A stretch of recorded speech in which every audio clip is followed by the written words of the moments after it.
Did you write the letters? You know, everybody makes mistakes.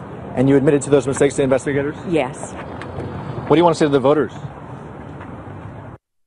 You and I just saw former California congressional candidate Karen Davis confess to Sacramento's CBS 13 that she sent herself fake death threats. It's a creepy story appropriate for the night before Halloween. An ambitious candidate who thought she could trick the public, but now faces not a treat, but instead her just desserts, including perhaps a stint in federal prison. In her first letter, Davis wrote, and I quote, "A close-up shot to your head or to your husband will be final. You make the decision now to not run for Congress." Her second letter read, "If you don't quit very soon, you won't be warned. You won't see it coming. Your family will have to plan a funeral."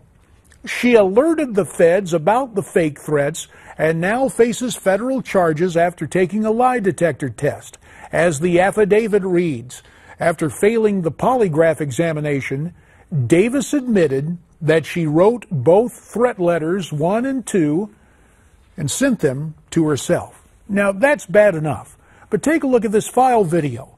Karen Davis from almost 2 decades ago when she was the clerk recorder of Stanislaus County. Again, it was Sacramento's CBS 13 doing a story on Davis back in 1998 when she was sued by a man sent to jail for attacking her.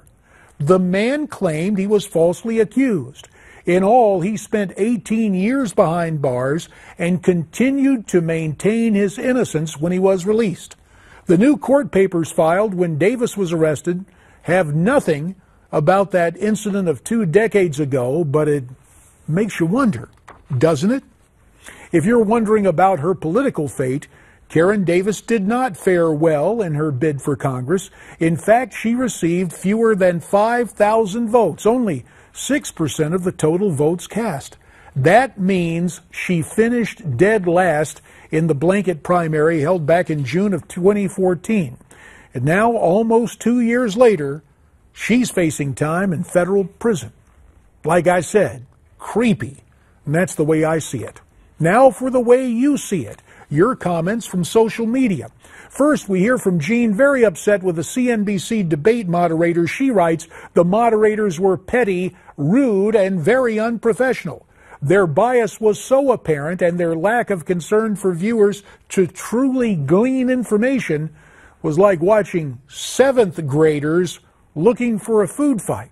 7th graders? How about 5th graders? At any rate, here is another letter that came in. This one from Rob, who writes, "The establishment wants a Bush versus Clinton race. Why? Because it does not matter who loses the election, they win." They being the establishment, of course. We thank you for those comments, and we welcome your comments. Here is where you send them.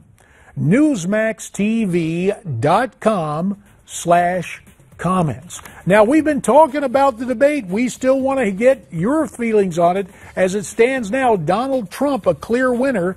Your chance to weigh in on who won Wednesday night's debate by going to newsmaxpolls.com. We're going away for the weekend. See you Monday. Stay brave, stay free, stay tuned.